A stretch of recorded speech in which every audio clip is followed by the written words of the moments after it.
Good morning students. Let we continue our chapter resource and development. Today in this video we are going to read our next topics.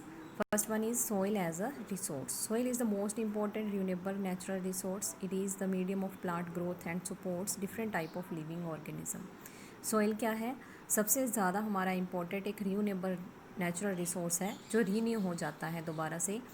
ये ऐसा resource है जो plant की growth में help करता है और भी बहुत ज़्यादा लिविंग ऑर्गेनिज्म हैं जिनके लिए ये सपोर्ट करता है, उनकी ग्रोथ में ये हेल्प करता है। It is a living system and it take millions of year to form soil up to the few centimetre of depth. हमें पता है जो सॉइल है एक लिविंग सिस्टम है, बट इसको बनने में मिलियंस ऑफ ईयर जो हैं लग जाते हैं। मिलियंस ऑफ ईयर के बाद इसकी फॉर्मेशन होती है। Various forces of nature such as the change in the temperature, actions of running water, wind, glacier, activities of decomposers etc. contributes to the formation of soil. एक soil की formation में बहुत सारे components होते हैं जो अपनी participation देते हैं, जैसे temperature, running water, wind जो होते हैं, हमारे जो glaciers हैं, decomposer की different activities हैं, इन सबको मिलाकर soil की formation होती है। Soil also consist of the organic and inorganic material. Soil में ऑर्गेनिक और इनऑर्गेनिक मटीरियल दोनों तरह के होते हैं।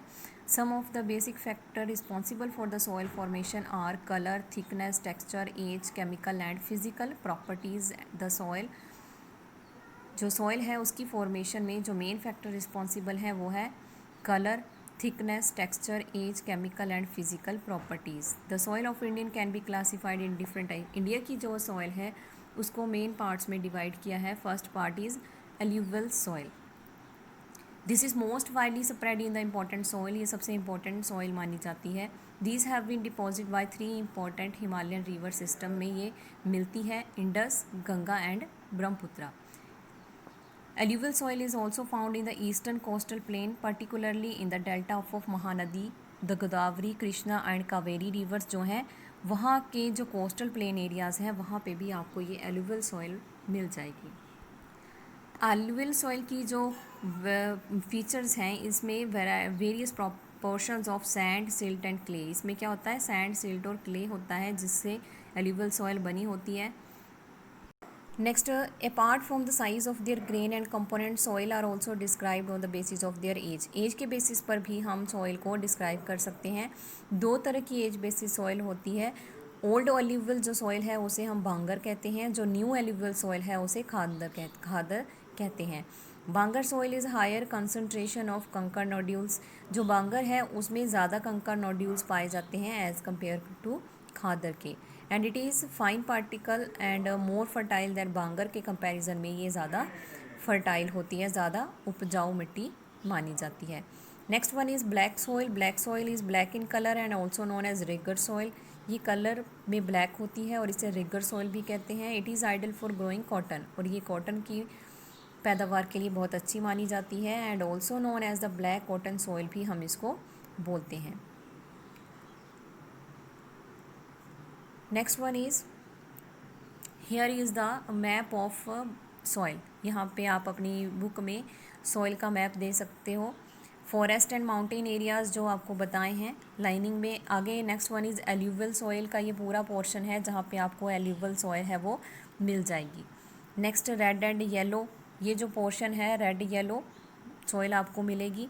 लेटराइट सॉइल है जो बिल्कुल लाइट शेड में आपको कहीं कहीं नज़र आ रही है। Next is arid. Arid soil जो है बहुत कम ऐसे एरियाज़ हैं जहाँ पे आपको ये एरिड सॉइल जो देखने को मिलेगी। Next common red and yellow soil. Red soil develop on crystalline igneous rocks in area of low rainfall in the eastern and southern part of Deccan plateaus के जो जहाँ पे कम बारिश होती है वहाँ पे इसकी फॉर्मेशन होती है। Yellow soil red soil also found in part of Odisha, Chhattisgarh, southern part of the middle Ganga plain. यहाँ पे आपको वेस्टर्न घाट में रेड और येलो सॉइल दोनों मिल जाएंगी। The soil develop the reddish colour due to the diffusion of the iron and crystalline and the metamorphic rocks की वजह से, आयरन की वजह से इनका जो कलर है वो रेडिश होता है। Next is the laterite soil. Laterite drive from the Latin word later which means brick. Laterite soil जो है वो वर्ड लैटिन वर्ड लेटर से बनी है जिसका मतलब होता है ब्रिक, ईंट। It develops in the area high temperature and heavy rainfall, जहाँ पे ज़्यादा बारिश हाई टेम्परेचर होता है वहाँ पे ये इसकी फॉर्मेशन होती है। This is result of intense leaching और due to heavy rainfall and humus content is low because most of the microorganism छोटे छोटे जीवों की वजह से क्या होता है, इसमें लो जो मॉइस्चर है वो पाया जाता है। Laterite soil are suitable for cultivation with adequate doses the manures of fertilisers का यूज़ करके इस मिट्टी को ज़्यादा उपजाऊ बनाया जा सकता है। ये जो सॉइल है आपको मेनली मिलेगी Karnataka, Kerala, Tamil Nadu, Madhya Pradesh and the hilly area of Odisha and Assam. ये जो ये स्टेट्स हैं यहाँ पे आपको ये सॉइल मिल जाएगी। Next one is arid soil. It is from red to brown in colour, reds और ब्राउन कलर में ये मिलती है। They are generally sandy and texture saline nature की होती है और इसमें सैंड रेत जो है वो ज़्यादा होता है।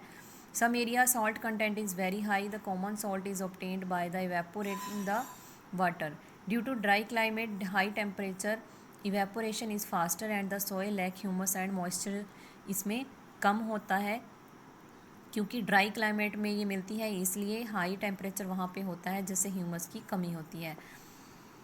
The kankar layers formation in the bottom horizons restrict the infiltration of water after prepare irrigation the soil become cultivable as been in the case of western Rajasthan में। आपको आप इस सॉइल को देख सकते हो, एक बार कल्टीवेशन के बाद ये जो सॉइल है वो ज़्यादा अच्छी नहीं रहती है, उसमें दोबारा से फर्टिलाइज़र्स वगैरह का यूज़ करना पड़ता है जिससे ये ज़्यादा फर्टाइल हो जाती है।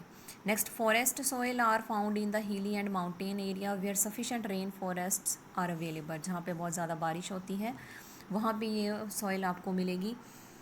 And they are loamy silty valley sides and कोस्ट grained in the upper slopes में आपको मिलेगी। Snow covered area Himalayas, this soil experience denudation and are acidic with the low humus content. Soil found in the lower part of the valley, particularly river of terraces and alluvial fans, are fertile. Himalayan area में जहाँ पे snowfall होती है वहाँ पे जो soil होती है वो ज़्यादा अच्छी नहीं मानी जाती क्योंकि इसमें बहुत ज़्यादा कम ह्यूमस होता है। एसिडिक सॉइल हम इसको बोल सकते हैं क्योंकि इसमें एसिड की क्वांटिटी ज़्यादा होती है। Clear? So these are our types of soils. Next topic is soil erosion and soil conservation. The processes of soil formation and erosion go on the simultaneously. Generally, there are the balance between two. बोलता है जहाँ एक तरफ से soil की formation होती है दूसरी तरफ soil erosion है वो भी साथ साथ ही चलता है। ये दोनों आपस में बैलेंस बनाकर चलते हैं। This balance is disturbed due to human activity like deforestation, overgrazing, construction and mining etcetera. But अब क्या हो चुका है, ये जो बैलेंस है वो बिगड़ गया है किसकी वजह से? ह्यूमन एक्टिविटीज़ की वजह से, क्योंकि ह्यूमन क्या कर रहा है, पेड़ों को काट रहा है, ओवर ग्रेजिंग हो रही है, कंस्ट्रक्शन वर्क ज़्यादा हो रहा है, माइनिंग की जा रही है, जिसकी वजह से ये जो लैंड है उसके ऊपर जो सॉइल है उसकी फर्टिलिटी ख़त्म होती जा रही है। While natural forces like wind, glacier, water lead to soil erosion. Soil erosion की मेन रीज़न क्या है? विंड, ग्लेशियर्स और वाटर, इनकी वजह से जो सॉइल इरोजन है वो होता है। Running water cuts through the clays soil and makes deep channels as gullies. क्या होता है, ज़्यादा रनिंग वाटर की वजह से जो सॉइल है उसमें कुछ कटिंग हो जाती है, अपने पर्टिकुलर एरिया को जो सॉइल है वो छोड़ देती है और चैनल्स बन जाते हैं जिन्हें हम गुलीज कह सकते हैं, गलीज जिन्हें हम कहते हैं। Land become unfit to cultivation, जिसकी वजह से वो जो लैंड है कल्टीवेशन के लायक नहीं रहती और उसको हम बैड लैंड के नाम से भी जानते हैं। Sometimes water flows as the sheet over the large area down to the slope. In cases top soil is washed away. कई बार क्या होता है, जो स्लाइड एरियाज़ होते हैं वहाँ पे जो स्लोपी एरियाज़ हैं वहाँ पे क्या होती है, जो सॉइल की ऊपर की परत होती है वो पानी के साथ बह जाती है। Soil erosion is also cause due to the defective method of the farming. गलत मेथड फार्मिंग के यूज़ करने से भी जो सॉइल है वो अपनी फर्टिलिटी ख़त्म कर रही है, सॉइल इरोजन जिसकी वजह से हो रहा है। Plugging along the contour lines that declarate the flow of water down to slopes. Plugging जो की जाती है, खेती बाड़ी जो होती है जिसमें क्या स्लोप्स बनाई जाती हैं खेतों के ऊपर, it is called contour ploughing. Steps can be cut out to the slope making terraces. वहाँ पे क्या किया जा सकता है, स्टेप्स बनाए जा सकते हैं खेतों में ताकि जो सॉइल इरोजन है वो ना हो, पानी के साथ जो मिट्टी है वो बहकर ना जाए। वो तब पॉसिबल है जब हम क्या करते हैं, वहाँ पे कुछ स्टेप्स बना देते हैं। Western and central Himalaya have well developed terrace farming. Western और सेंट्रल हिमालय में ये जो कल्टीवेशन है वो की। Next is the method of strip cropping. Plantation lines are the trees created shelter also works in the similar way. एक और method है जिसमें प्लांटेशंस की जाती है। स्ट्रिप मीन्स एक सिंगल लाइन में प्लांट्स को ग्रो किया जाता है। Rows of such tree are called shelter belts. ये जो रो होती है ट्रीज़ की उसे हम शेल्टर बेल्ट कहते हैं। The shelter belt have contribute significantly to the stabilisation of the sand dunes, जिसकी वजह से क्या होता है सैंड ड्यून्स बने रहते हैं, मिट्टी जो है वो पानी के साथ बहकर नहीं जाती है। So these are the some steps for controlling the soil erosion.